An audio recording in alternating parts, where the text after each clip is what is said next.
Bwana, ni siku nyingine ya kipekee ndani ya Kijiwe Mchongo na UTT AMIS. Bwana, mimi naitwa Ali Upuju Kontunye Kidimdimu Mwandila. Bwana, karibu ndani ya Kijiwe Mchongo na UTT AMIS. Kama kawaida yetu, tuko Sukari House, tumekuja kupiga story mbili tatu na ndugu wawekezaji kuhusiana na masuala ya uwekezaji, kuweza kufahamu elimu kuhusiana na masuala ya uwekezaji, lakini vile vile ufahamu wao, wanafahamu nini kuhusiana na masuala ya uwekezaji. Lakini kuna baadhi ya watu ambao leo hii ni kwa mara ya kwanza wameweza kufika hapa, lakini yote kwa yote tutapiga nao story mbili tatu kujua hasa, je, wanazijua faida za uwekezaji zinazotokana na UTT AMIS? Bwana, karibu sana na usitoke. Habari yako? Nzuri. Kwema kabisa. Kwema. Mimi naitwa Ali Upuju na tukio UTT, sijui dada yangu, mama yangu naitwa nani? Mimi naitwa Scholastica Msewa.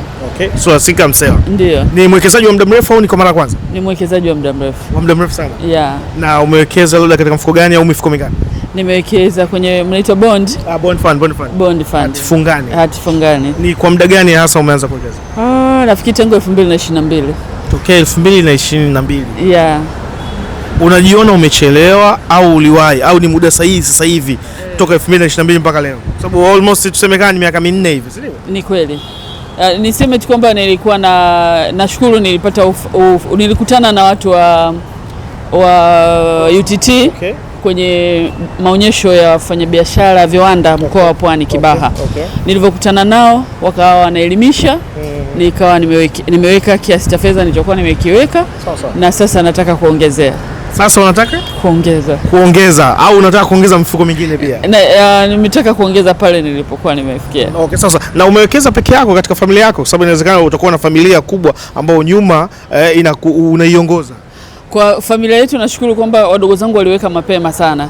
Wakati UTT natangazwa miaka hiyo wakiwa wadogo sana. Okay. Yeah, wakawa wamewekeza, najua sasa watakuwa wako mbali. Kwa nini ulichelewa? Niliwekeza kwenye mifuko mingine. Mifuko mingine sasa. Yeah, okay, toka ulipoanza kuwekeza hiyo 2022, kuna faida yoyote ambayo unaweza ukasema kupitia uwekezaji na UTT AMIS? Unasema UTT AMIS kwa faida zake ambazo wanazitoa katika hii mifuko yao nimeziona. Niseme tu kwamba kitu kikubwa ni kichaka dhamana ya mkopo. Okay. Ni rahisi sana. Yeah. Okay, sasa labda wananidhamini badala ya kuweka nyumba, kutoa hati ya gari, kadi ya gari. Okay. Wenyewe tu wanawasiliana, mimi napewa hela. Okay, sasa labda kwa yote ambaye anaweza kaa yuko nyumbani sasa hivi mpaka leo hana imani na UTT, hana elimu kuhusiana na UTT, maneno matatu ya kuweza kutaka kumwambia hasa kuhusiana na uwekezaji na UTT AMIS? Kitu kikubwa tu niseme tujijengee tabia ya kupata na kuweka, badala ya kutumia kile unachokipata mpaka unamaliza.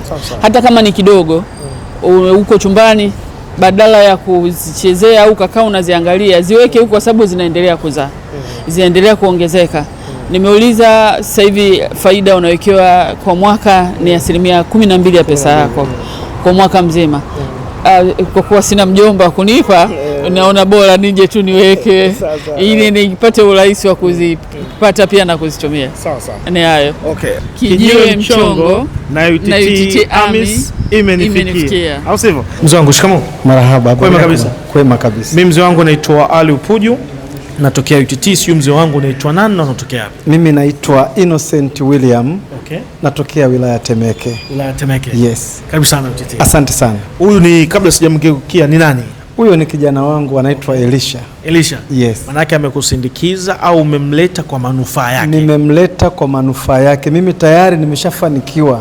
Sasa nilikuwa namuonyesha mahesabu, jinsi ambavyo mahesabu yanavyokwenda. Kila baada ya siku moja naona hesabu inasogea. Hesabu inasogea. Kaambia kijana wangu, sitaki usote kama nilivyosota mimi. Sawa. Fedha yako sasa uanze kuwa mwekezaji. Sawa. Kwa hiyo nimemleta na yeye aje apate fundisho huku, awe mmoja wapo. Na huko aliko ananiambia, kuna siku nilimtumia mimi kapicha fulani. Akanambia huko wanafunzi wenzangu wananiuliza. Kwa hiyo nikamleta ili apate somo, akawe mwalimu ili tupate vijana wenye kujitambua. Na wewe mzee wangu, wewe una muda gani katika uwekezaji? Katika uwekezaji kiukweli nilichelewa. Na sasa hivi nina mwaka na nusu. Okay. Lakini faida yake nimeiona. Ni mstaafu? Mimi bado unavyoniona nafanya kazi, ni mjasiriamali. Mjasiriamali. Ndio. Unapambana? Napambana hata. Lakini katika huo mwaka na nusu kuelekea miaka miwili, umesema umechelewa, lakini mimi naamini UTT sisi tunasema hujachelewa. Yoyote UTT mtu anaweza akaingia. Kikubwa tu katika ule uwekezaji wako na UTT AMIS, zile faida ndo unahisi zimekuumiza kwa kujiona umechelewa? Aswa zile faida ndo zinanifanya mimi niseme nimechelewa. Na ndo maana nikasema kijana, twende aanze chini mapema kabisa, ili atakapomaliza masomo yake ya juu, maana yuko masomo ya juu, akimaliza mimi naamini mambo yake yatakaa vizuri sana. Manake ifike muda yawezekana hata pesa ambayo yeye anajiwekezea imsaidie hata kwenye masomo, aje kuwa mjasiriamali kama wewe, mwisho wa siku asije kumtegemea mzee. Sasa anasema hapana. Ndio. Tulipokuwa tunatoka huko na kama ametoka likizo na kama wiki 3. Sasa huwa ananifuata ofisini kwangu. Sawa.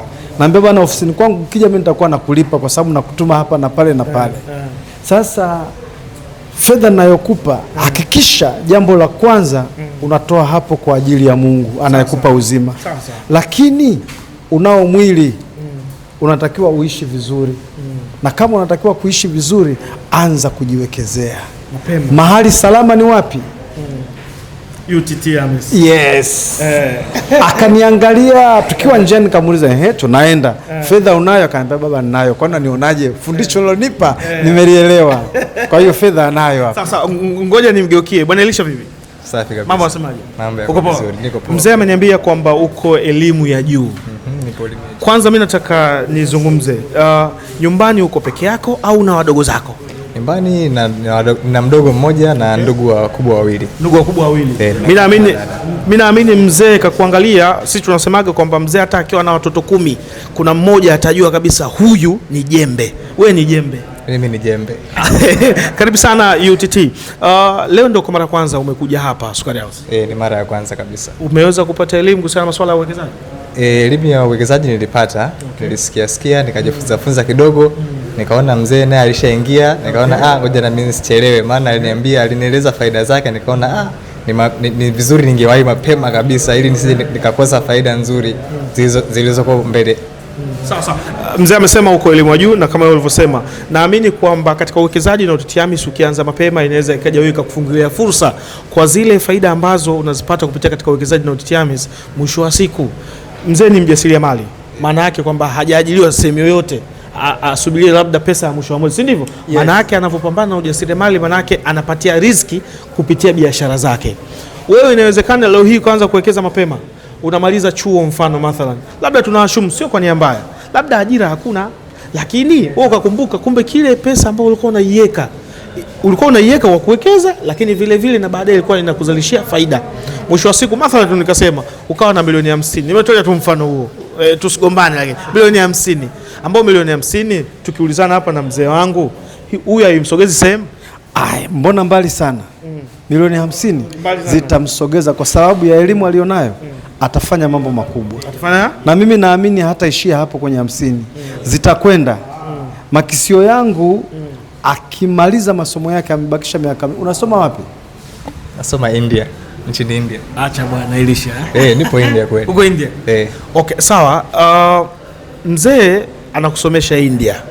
Maana yake ni kwamba anahitaji kule India unapopata elimu, lakini vile vile uweze kupata elimu kuhusiana na masuala ya uwekezaji. Maana yake yeye anataka hakikishe mpaka unapokuja kumaliza elimu yako basi ujue uwekezaji na UTT AMIS una faida gani. Lengo la kumpeleka India ni nini? Ni kwa sababu ya utundu aliokuwa nao. Okay. Na anachoenda kukisomea. Unasomea nini? Bana, hebu atamke, ninaweza nikakosea. Unasomea nini kweli? Niko nasomea aeronautical engineering. Okay. Yes, engineering ya masuala ya ndege. Masuala ya ndege. Na hongera sana. Mimi nafikiri kwamba ndio maana nikasema mzee kuangalia wewe ana kitu, mzee hujakosea bwana. Nashukuru sana. Hujakosea. Kabisa. Okay, labda neno lako la kuweza kuwaambia marafiki zako, ndugu zako, naamini una watu wako wa karibu ambao wameweza kukuzunguka, lakini vile vile hata huko India una marafiki. Sisi UTT tuko worldwide. Diaspora huko huwa tunasafiri mara kwa mara kwenda kuweza kutoa elimu. India tunaenda, China tunaenda, Dubai, sehemu nyingi. Hebu neno lipi ambao unaweza leo hii ukawa umeondoka nalo kupitia mzee mpaka leo hii umekuja hapa ukasema hapana, mimi basi lazima nitaendelea kutoa elimu kwa sababu UTT ina 1, 2, 3, 4, 5. Unaamini kwamba atakaye kusikia hawezi kujutia na atasema na mimi nakuja kama Elisha kujiunga? Okay, kwa mimi hapa kitu ambacho ningependa kuambia vijana wenzangu ni neno moja tu, inabidi mjanjaruke. Sawa sawa. Washtuke, waamke, maana kwa sasa hivi ukiona hata mtaani hivi ajira zinakuwa ngumu, maisha, pesa kupata inakuwa ni ngumu, ila mambo kama haya UTT AMIS inakuja inafanya maisha yanakuwa marahisi zaidi na turahisishia sisi kama vijana.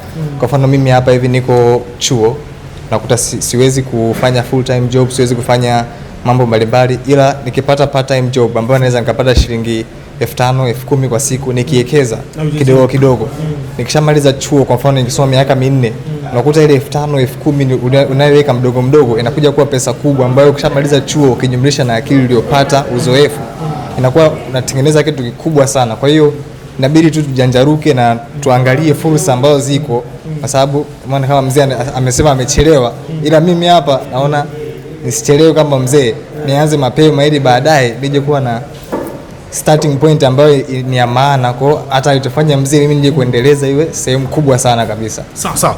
Mzee wangu, neno lako la kuweza kuwashauri wa Tanzania, dunia nzima kuhusiana na uwekezaji na UTT AMIS? Neno moja ni kwamba UTT sio mahali pa kupoteza. Sawa sawa. UTT sio ya kufa leo. UTT ipo siku zote. Kwamba ukiweka fedha yako na inaongezeka siku kwa siku. Siku kwa siku inaongezeka. Nimefanya mahesabu hayo. Mimi nimefanya kuandika kila tarehe. Leo naangalia kuna kiasi gani.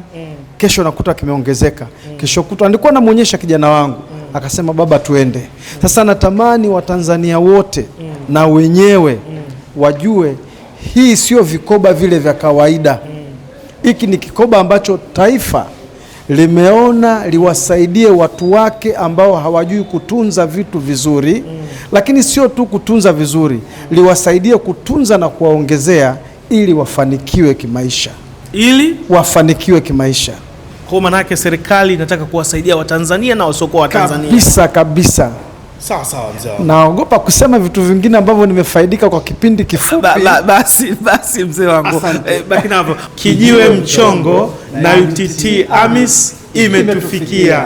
Watu wanazidi kuja kwa wingi, hasa Sukari House, lakini vile vile wanazidi kutembelea ofisi zetu mbalimbali ambazo ziko hapa nchini Tanzania. Nazungumzia katika mikoa ambapo kuna mabranchi mengi ya UTT AMIS. Yote kwa yote yanatokana kwamba unakuja kuwekeza katika taasisi ambayo ni sehemu salama. Nazungumzia katika taasisi ambayo iko chini ya serikali kupitia Wizara ya Fedha ambayo inajihusisha na masuala ya uwekezaji. Hii inazungumzia UTT AMIS. Lakini vile vile ukija kuwekeza UTT AMIS, basi kutokana na uwekezaji ambao unawekeza kwetu sisi, basi utapata wastani wa faida ya 12% kila mwisho wa mwaka. Bwana, yachukue haya maneno yangu, nenda kamwambie na mwenzio aje kwetu UTT AMIS.